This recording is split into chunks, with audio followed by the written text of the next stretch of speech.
First, I just want to thank Claudrina, Deborah McDowell, and Beshla Weaver for inviting me here, for putting on the symposium.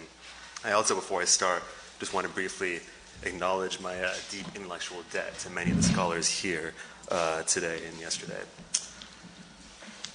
In 2007, legendary jazz trumpeter and composer Wynton Marsalis released what was widely referred to as his most politically inflected album to date, entitled From the Plantation to the Penitentiary. This record may have come as a surprise to many commentators aware of Marsalis' previous criticism of hip-hop music and its supposed aesthetic shortcomings.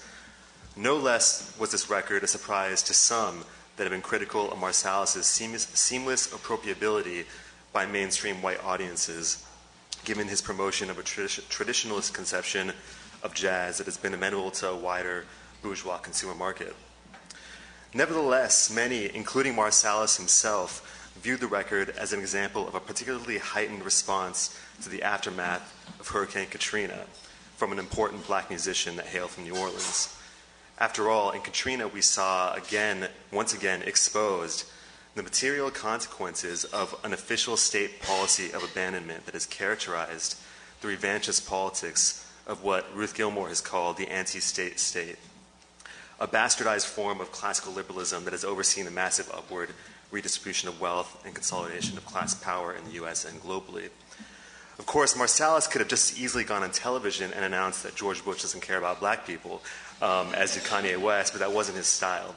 In an interview discussing this record, Marsalis says, quote, "Why I say From the Plantation to the Penitentiary is because I see a lot of similarities between the incarceration, the style of it now, and the way of enslavement. Is it the same? No, it's not exactly the same. But it is the same result in many ways. It generates a lot of income, and it reduces people to less than what they are." End quote. Indeed, the title track of Marsalis' album harbors the refrain, "In the heart of freedom, in chains."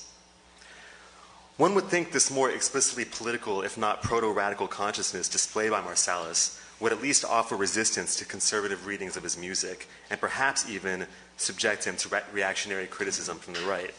If so, you'd be surprised then to open up the pages of City Journal a few months following the album's release to find an article written by the journal's editor, Myron Magnet, entitled "In the Heart of Freedom, in Chains." While the piece had pleasant things to say about Marsalis, its pleasantries pretty much ended there. To give you a bit of background, City Journal is a quarterly publication and the primary intellectual engine of the free market think tank, the Manhattan Institute, founded in 1979, widely credited with turning around the supposedly doomed fate of New York City after its severe fiscal crisis, a leading voice in proposals to rebuild New Orleans after Katrina, and a hugely influential institution in conservative policy circles promoting urban redevelopment, welfare and tax reform, zero-tolerance policing, inner-city gentrification, the rollback of federal support for cities, and the privatization of public space, social services, and education. Magnet's already a notorious figure, so I won't discuss him in detail, but his article is largely in line with the broader effort of neoconservative intellectuals attempting to respond to the same question that we're actually asking here today. That is, why does the US imprison so many people, and why are a disproportionate amount of them people of color? Not surprisingly, his answer has to do with the so-called pathology of black culture, particularly as it is reflected in hip-hop music as a deviant cultural form, which he views as somehow fully removed from its material base and dedicated to promoting such things as lawlessness, crime, dependency, and extramarital sex. This is little different from much of the work that you'll read in City Journal, which is in this sense an intellectual heir to such infamous theorists of black urban culture as Daniel Patrick Moynihan, Nathan Glazer, and Edward Banfield. The significant point here is that Magnet mobilizes Marsalis' criticism of the aesthetics of hip-hop music in a tired but influential discourse about black culture and the problems it poses for political regulation. In doing so, Magnet suggests that Marsalis' critique of the genealogical relation between slavery and the prison, expressed in the title From the Plantation to the Penitentiary, a critique that's fundamentally rooted in the very tradition of black radicalism that Magnet glibly associates with criminal gangsterism. Magnet suggests that this critique is rather a Bill Cosby-like rebuke of the failures of the so-called black underclass. This brings us to a key question. If Marsalis' work can be read as part of an emergent cultural critique of neoliberalism, and the material and conceptual relations between mass incarceration, U.S. imperialism, and the structural adjustment of the U.S. state as experienced from the perspective of New Orleans, then how do we explain this repackaging of Marsalis' critique by a conservative intellectual in support of a project that seeks to further entrench the very systemic inequalities and structures of representation which Marsalis decries and which engendered the critique in the first place? My talk today is in part a provisional meditation on this question. Now let's just fast forward to last month, during which the Cato Institute, another widely influential free market policy think tank, hosted an online discussion entitled Behind Bars in a Land of the Free, an installment of the Institute's online debate forum entitled Cato Unbound, which purports to invite eminent scholars each month to discuss the big questions of the day. I won't talk about this in detail, though I recommend taking a look. The participants included Glenn Lowry and Bruce Western, both critics of mass incarceration, as well as conservative social scientists John Lott Jr. and James Q. Wilson. While Lowry's contribution was both cogent and commendable, as was Western's, the presence of Lott and Wilson should give you an idea about the rigor of critical thought pervading the discussion. In other words, it's kind of like a really, really unfunny joke.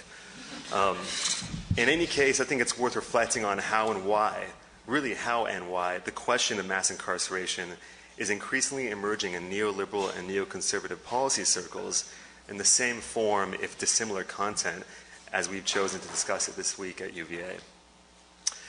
In one sense, of course, the turn of the Manhattan and Cato Institutes to the question of imprisonment is not new at all. Rather, this emergent tendency falls directly in line with the broader commitment of neoliberal policymakers to remake the form and function of cities in the wake of the urban crisis of the late 1960s, a commitment that has transformed and accelerated since the early 90s. Indeed, discursive constructions of criminality and racial pathology within urban policy studies have been not simply instrumental, but the ideological foundation of the redistribution of resources, land, and infrastructure from public to private hands, and have been at the center of efforts at recoding the legitimacy of state power from a racialized notion of public welfare to that of security from biopolitical threats. At the same time, I want to argue that what we're seeing is a discursive transformation, one in which the prison has reemerged as a central aspect of our cultural and theoretical imagination as a great dilemma, even as the prisoner has retained a politically productive status outside the acceptable boundaries of human sociability.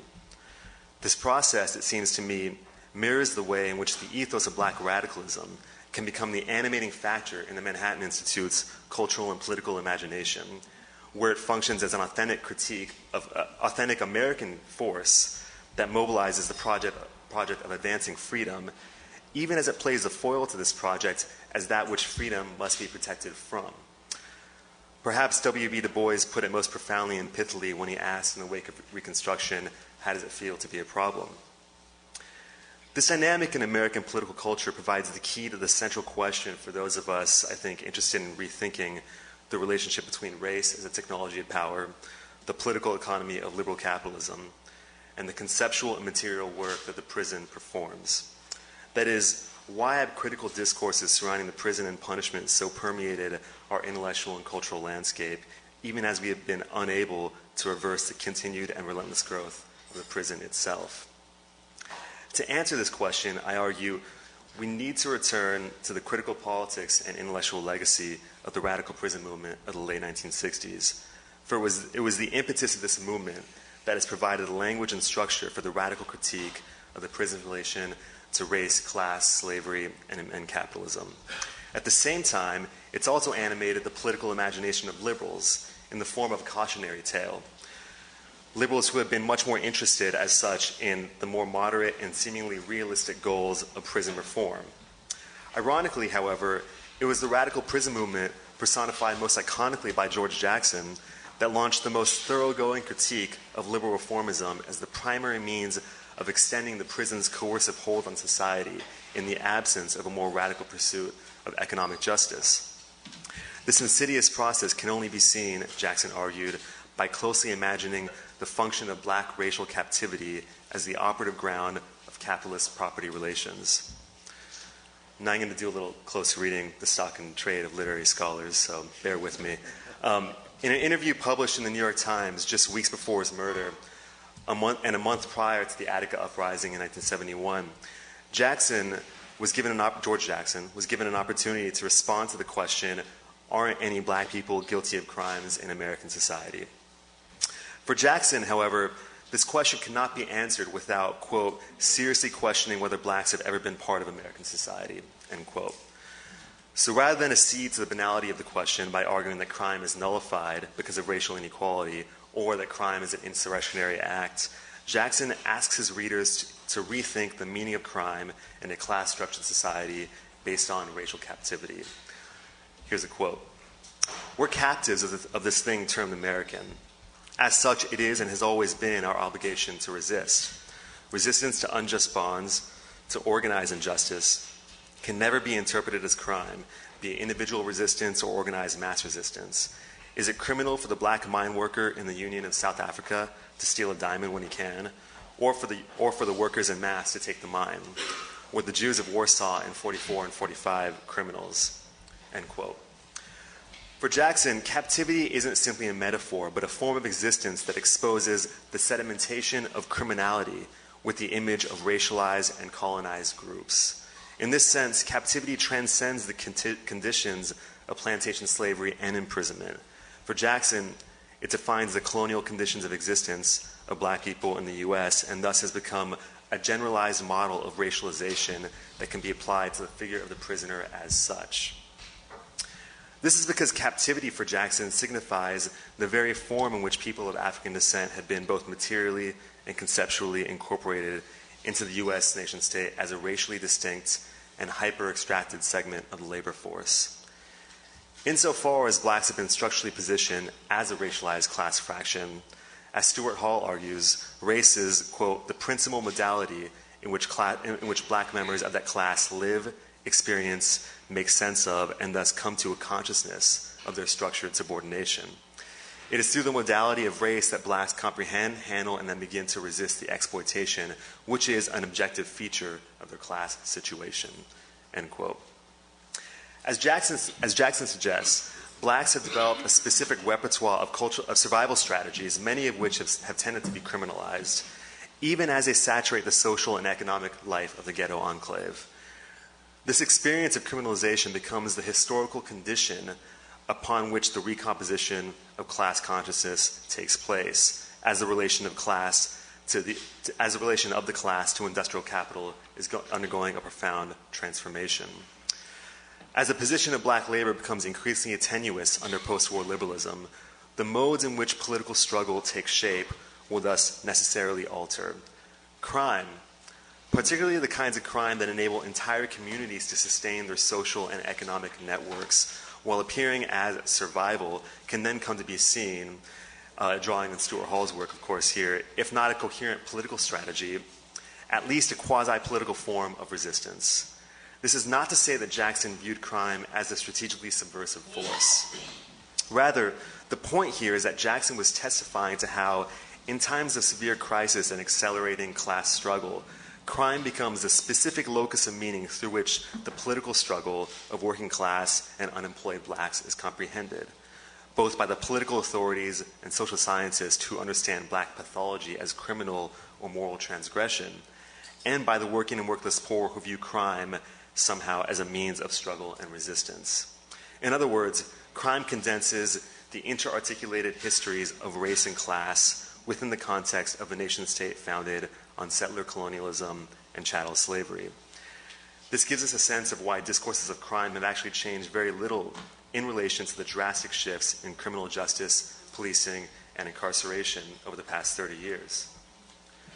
For Jackson, the condition of black captivity is encrypted within bourgeois law through the designation of what constitutes crime.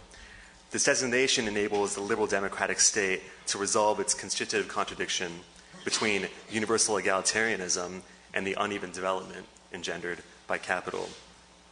To mark resistance as criminal, then, is to depoliticize a whole history of black struggle and its emergence in antagonism with capitalist property relations. And one could argue, of course, that this has been a central mission in the very project of American exceptionalism. As Jackson's references to the context of South Africa and Poland demonstrate, captivity leads inexorably to crime, not because of any inherent revolutionary desire of the oppressed, but because the differential incorporation of black labor has historically shaped the conditions of physical mobility while establishing and maintaining impoverished conditions of existence. The material spaces in which these tendencies intersect, the colony, the plantation, the prison, and the urban ghetto, are not simply sites of exclusion or containment, but constitute the privileged domains for the production of racial difference and identity.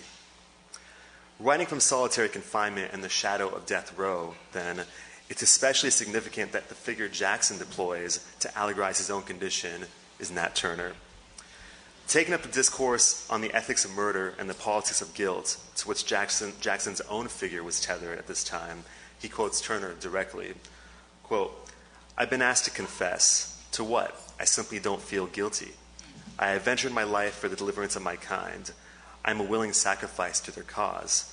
I have failed, and if you gentlemen would render me a favor, you would take me out and hang me immediately." End quote.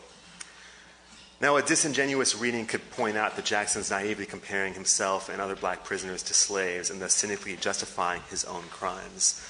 Of course, we all know that Jackson was murdered the very same month of the publication of this article. However, I would argue that Jackson is instead attempting to rhetorically illustrate the inclusive exclusion of blacks in the U.S. That is, that black incorporation into the nation state has been historically sustained through laws that function in opposition to the desire for health and legal protection.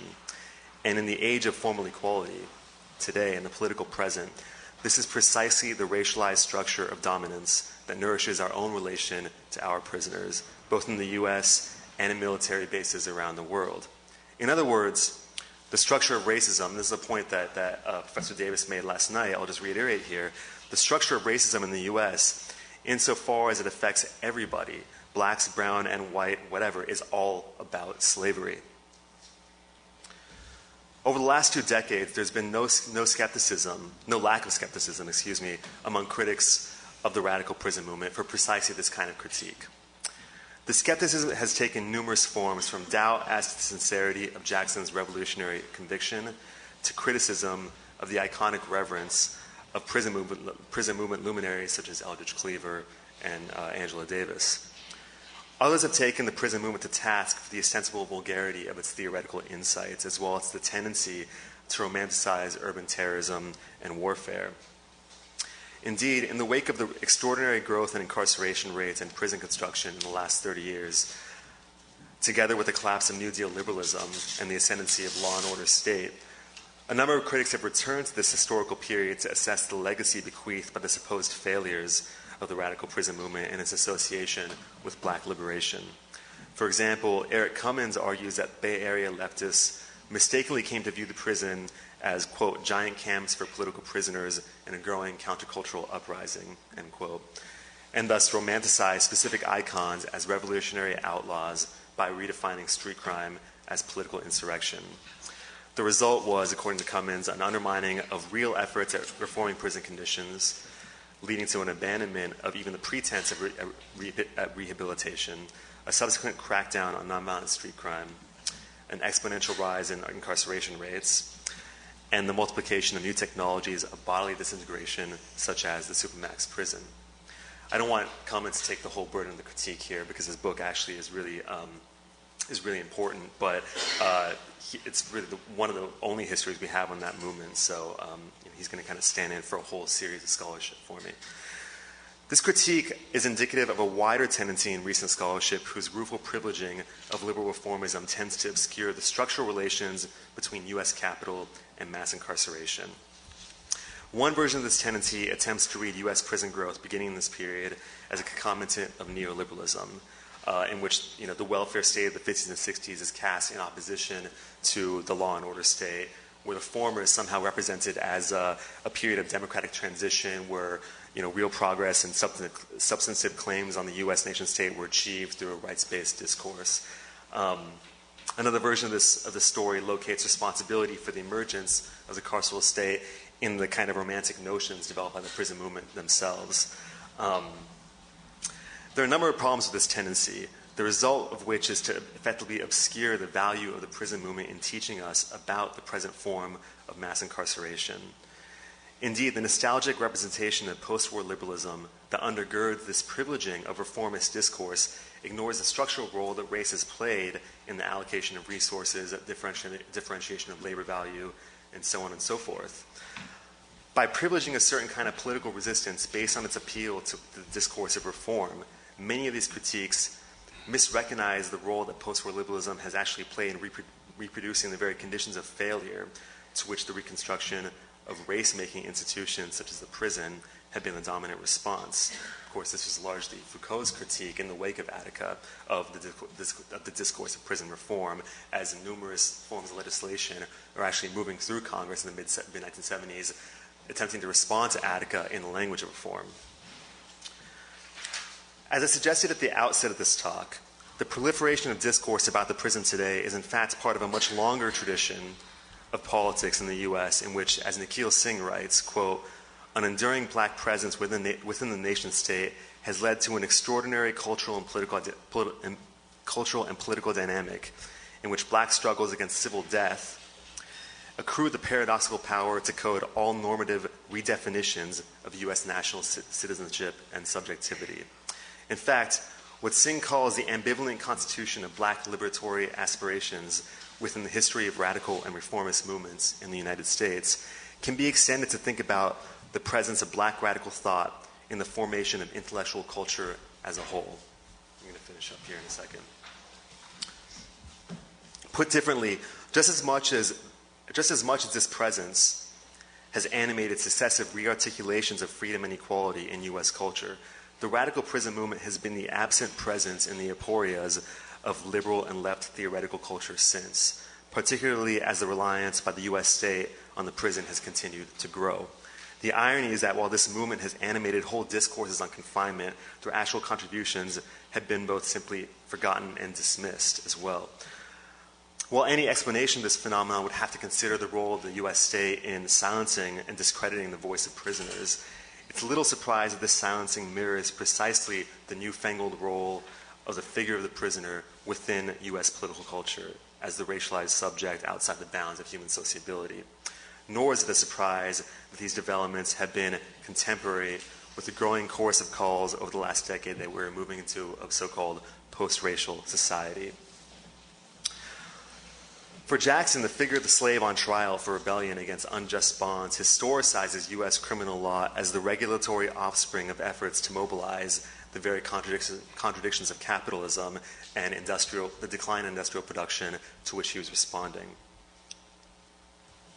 Just as much as Black Captivity, then, serves as a historical exposition of racialized life in the U.S., for Jackson, it serves as a theoretical tool challenging the notion that group-based struggles for civil or human rights can be effective without radically politicizing the relation between race, space, colonial power, and what we have come to call the economy. In light of these insights, the concerted attention on the prison today, from liberals to law and order neoconservatives, might be better identified as the unsettled anxiety over the profound role played by captivity in the reproduction of capital, for which the word reform persists as a euphemism. Thanks. Thank you.